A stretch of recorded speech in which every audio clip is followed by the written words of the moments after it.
안녕하세요. 캐나다 밴쿠버에 위치한 케빈스 에듀케이션의 케빈 원장입니다.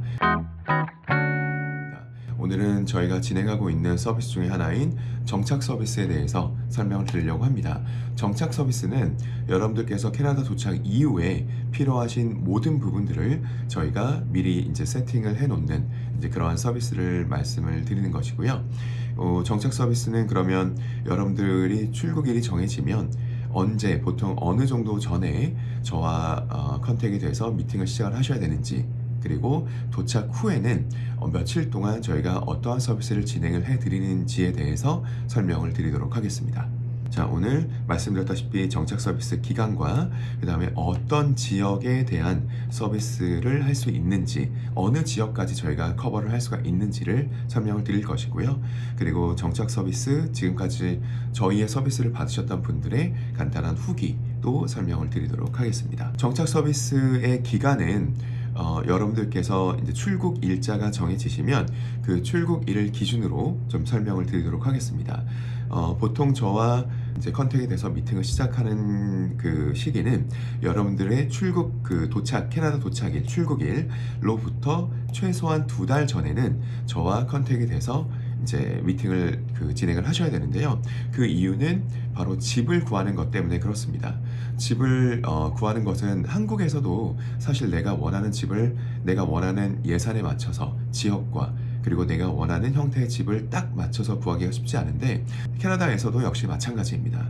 그래서 한 최소한 여러분들께서 도착하시기 2달 전에는 저와 미팅을 진행을 하면서 나는 어떤 집을 원하고 예산은 어느 정도이고 지역은 뭐 어떤 지역 위치면 좋겠고 아이들 학교로부터 어느 정도 거리에 있으면 좋겠고 그러니까 이런 부분들을 저한테 말씀을 해주시면 제가 최소한 2달 전부터는 이제 집을 구합니다. 그러면 제가 계속 2달 전부터 이제 서치를 해서 어떠한 지금 집의 형태가 뭐 예를 들면 콘도에 방 2개짜리 콘도가 어느 정도 시세가 어느 정도이며 타운하우스는 어느 정도이고 그리고 하우스는 어느 정도이고 이런 부분들을 제가 여러분들께 계속 실시간으로 업데이트를 해드리고요. 그리고 여러분들께서 요 집은 정말 가서 보면 좋겠다라고 하는 집들이 있으면 그럼 제가 그 집의 리얼터 또는 집주인과 약속을 잡고 직접 가서 그 집의 상태를 확인을 합니다. 그러면 사진도 찍고 그리고 동영상도 찍고 아니면은 페이스톡을 통해서 여러분들께 실시간으로 그 집을 보여드리기도 하고요. 그래서 보통 한 2달 전에는 그 집 구하는 작업을 시작을 한다라는 점을 꼭 알아두시면 좋을 것 같고요. 그리고 나는 이러이러한 집이 좋다라는 집이 있으면 제가 이제 그 집을 맡고 있는 그 매니저 리얼터와 아니면 또는 집주인과 직접 이제 소통을 해서 우리 클라이언트가 이러이러한 지금 상황인데 너의 집을 원한다. 그래서 렌탈 어플리케이션부터 작성을 해서 모든 그런 서포팅 다큐먼트를 너네한테 보내고 그리고 너네들이 마음에 들면 계약을 하면 좋겠다라는 그러니까 이런 작업들을 여러분들께서 출국 전에 이제 미리 다 진행을 해놓는 거죠. 그래서 이 성사가 잘 된다면 보증금도 또 내야 될 것이고요. 그리고 첫 번째 달 렌트피도 내야 되고 아니면 그 외에 다른 조건들이 있으면 이제 그런 부분들을 집주인과도 계속 소통을 하면서 조율을 하는 그런 기간이 필요합니다. 그래서 최소한 한 2달 전에는 반드시 이제 집 구하는 작업은 시작이 돼야 될 것 같고요. 그래야만 여러분들이 오시기 전에 뭐 디파짓도 내고 계약을 완료를 하고 그 다음에 렌트피도 주고 집 열쇠도 받고 이런 작업들을 여유 있게 사실 뭐 2달 전이라고 해도 그렇게 여유가 있는 건 아니지만 그래도 막 급하게 저희가 진행을 하진 않아도 되는 시기가 한 2달 전인 것 같습니다. 그리고 또 이제 집 계약이 마무리된 후에는 집에 들어가는 각종 유틸리티, 예를 들면 BC 하이드로 전기가 있을 것이고요. 그 다음에 뭐 또 어떤 집은 가스를 저희가 신청을 해야 되는 집도 있을 것이고요. 그리고 인터넷도 미리 신청을 해놔야 여러분들이 도착 이후에 인터넷을 바로 이제 또 사용을 하실 수가 있을 것입니다. 그리고 보통은 저희가 이제 테넌트 세입자로 들어가게 되면 집주인께서 그 테넌트 인슈런스 세입자 보험을 요청을 합니다. 그러면 그런 보험도 미리 가입을 이제 해놓을 수가 있는 것이고요. 그리고 여러분들께서 오시기 전에 저희가 기간이 좀 어느 정도 있다면 그러면 가구 같은 것들도 미리 이제 딜리버리를 받아서 뭐 조립까지, 그래서 정말 여러분들이 딱 오시면 이 집에 관련해서는 불편함 없이 바로 그날부터 주무실 수 있도록 저희가 세팅을 합니다. 그래서 이런 부분들을 차질 없이 준비를 하려면 한 여러분들께서 도착 전 2달 전에는 저희가 준비를 시작을 해서 마무리까지 진행을 해야 될 것 같고요. 그러면 여러분들께서 도착 이후에는 어떠한 일을 하냐라고 또 많이 물어보시는데요. 당연히 1일차에는 도착 1일차에는 여러분들께서 도착하시면 공항에서 뭐 비자도 받으시고, 그리고 짐을 찾아서 나오시면 제가 픽업부터 진행을 하고요. 공항에서 여러분들을 픽업해서 이제 숙소에 도착을 하고, 그래서 저희가 미리 계약이 완료가 된 집을 보시고, 그리고 간단히 짐을 풀고, 그 이후에는 뭐 마트에 방문해서 월마트, 코스코 이런 데 방문을 하고, 또는 아니면 한인마트에 방문을 해서 내가 지금 당장 필요한 물건들을 구입을 합니다. 그래서 1일차에는 그 정도가 진행이 되고요. 2일차에는 이제 본격적으로 이 운전면허증 교환, 이제 한국 운전면허증을 BC주의 운전면허증으로 교환을 하고, 그리고 은행 계좌 오픈을 합니다. 근데 이런 부분들은 제가 사전에 거의 한 도착일에 한 3, 4주 전에 미리 다 예약을 다 해놓기 때문에 저희가 그냥 무턱대고 가서 기다리거나 그러지 않고요. 정해진 시간에 맞춰서 가서 이제 운전면허증 교환 업무, 그리고 은행 계좌 오픈 업무를 진행을 할 수가 있습니다. 그리고 이제 사전에 굵직굵직한 그런 큰 가구들은 저희가 다 미리 이제 배달을 받고 조립을 다 해놓고요.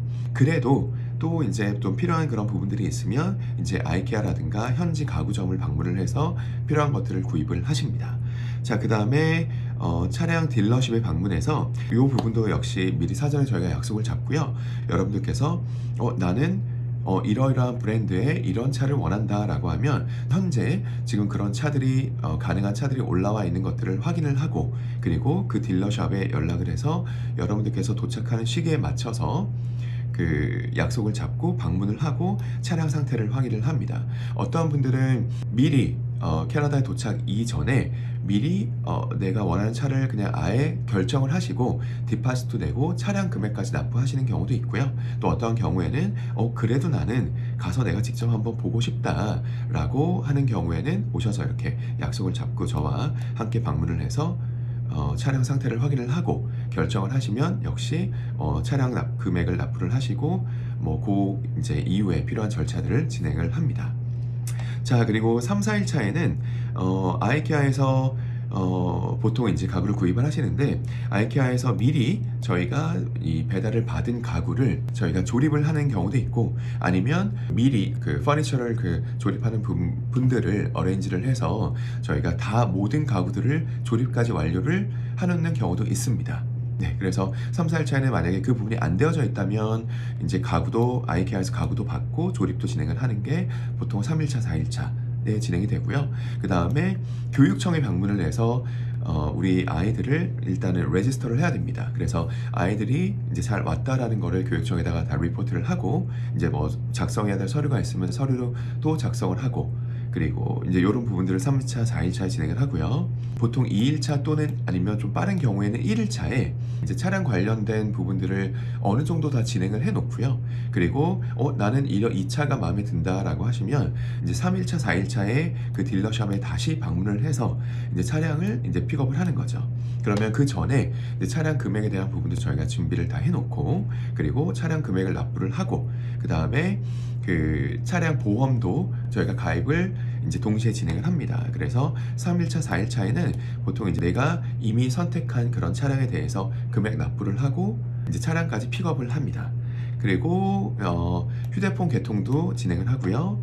그 다음에 차량을 여러분들이 이제 픽업을 하셨으면 제가 잠깐 옆에 타서 그 캐나다에서 좀 아셔야 되는 그런 교통 법규들을 제가 미리미리 좀 알려드리고요. 뭐 예를 들면 캐나다의 좌회전은 보통 비보호 좌회전이죠. 그래서 언제 어떻게 내가 이 좌회전을 해야 되는지를 좀 헷갈려 하시는 분들이 많은데 그런 부분들을 또 이제 안내를 해드립니다. 자, 그리고 각종 고지서 납부 방법 안내, 이제 요거까지 진행이 되면 거의 일단 정착 서비스에 대한 대부분의 그 일들은 마무리가 된다고 보시면 될 것 같은데요. 그 다음 저희가 뭐 예를 들면 집 계약이 된 후에 제가 각종 유틸리티를 신청한다고 말씀드렸는데 요 BC 하이드로 전기, 그다음에 가스, 뭐 텔러스 인터넷, 요걸 이제 돈을 어떻게 내야 되는지 이런 부분들을 이제 안내를 해드리는 것으로 정착 서비스를 마무리를 합니다. 그러면 정착 서비스가 이렇게 3일차, 4일차 도착 이후에 끝나면 모든 게 다 마무리가 되면 그 이후로는 뭐 저와는 뭐 연락이 전혀 안 되거나 그런 건 절대 아니고요. 언제든지 여러분들께서 필요한 부분들이 있으시면 뭐 바로바로 전화 주시고 아니면 카톡도 주시고 뭐 저한테 문의하시고 그다음에 바로 제가 해결을 해드리고 있고요. 뭐 그러면 그건 역시 언제까지 진행을 하냐라고 문의를 하시는데요. 보통 뭐 6개월, 1년, 뭐 캐나다에 계시는 동안에는 제가 정착 서비스를 해드린 분들이라면 캐나다에 계신 동안엔 언제든지 저한테 연락을 주시면 제가 할 수 있는 한 최선을 다해서 이제 여러분들께서 원하시는 부분들을 도움을 드리고 있습니다. 자, 그리고 정착 서비스의 후기를 좀 설명을 해드리고 싶은데 저희의 블로그에 보시면 이제 그 내용들이 많이 올라와 있기 때문에 그 부분들을 좀 참고를 해주시면 좋을 것 같고요. 저희 그 대표적으로 제가 진행해드렸던 분들 중에 일본에서 오셨던 분들, 그러니까 4인 가족분들이 계세요. 그러니까 그분들 같은 경우는 그 초반에 말씀드렸다시피 정착 서비스는 여러분들의 도착일에 한 2달 정도 전에 저희가 미리 컨택이 돼서 미팅을 진행을 한다라고 말씀을 드렸는데 요 이제 일본에서 오신 분들 같은 경우는 한 도착일보다도 한 5개월, 6개월 전부터 첫 미팅을 시작을 하셨습니다. 그래서 아이들 학교 관련 부분, 뭐 무상교육이라든가 아니면은 그 지역적인 그분들께서는 이제 버나비로 가셨었는데 그 버나비에서 뭐 예를 들면 브렌트우드로 가야 되는지 메트로타운으로 가야 되는지 어떤 지역이 좋은지 그 아이들을 위해서 어떤 환경이 더 좋은지를 정말 한 6개월 전부터도 저와 계속 그 미팅을 하셨습니다. 이제 그래서 잘 그 정착도 하시고 지금은 이제 아버님께서 여기 현지 공립 컬리지에서 준석사 과정을 마치시고 지금은 또 이제 일을 하시고 계시는데요. 그분들 같은 경우는 벌써 학교를 이제 아버님께서 2년 과정을 졸업을 하셨으니까 한 2년 정도 전에 제가 정착 서비스를 해드렸었는데 아직까지도 정말 꾸준하게 저와 계속 그 소통을 하시고 제가 도움이 드릴 부분이 있으면 언제든지 또 도와드리고 있고 뭐 이렇게 진행을 하고 있는 가족분들이 계십니다. 그래서 정착 서비스는 단순히 그냥 여러분들께서 오셔서 제가 필요한 부분들만 세팅을 해드리고 딱 끝내고 그러니까 그런 서비스는 아니고요. 여러분들께서 현지에서 겪으실 수 있는 어떠한 어려움이 있으시다면 제가 언제든지 여기 계시다면 캐나다를 뭐 여기에 유학생활이 끝나시고 한국에 돌아가시는 날까지도 제가 다 끊임없이 도와드리고 있기 때문에 언제든지 연락 주셔도 괜찮습니다. 그러면 캐나다 밴쿠버 지역에 정착 서비스가 필요하신 분들은 언제든지 저희 그 오픈 카톡을 통해서 연락을 주시면 제가 최선을 다해서 상담을 해드리도록 하겠습니다. 그러면 이상 저희 정착 서비스 관련된 그 설명이었고요. 궁금하신 점 있으시면 언제든지 연락 부탁드립니다. 감사합니다.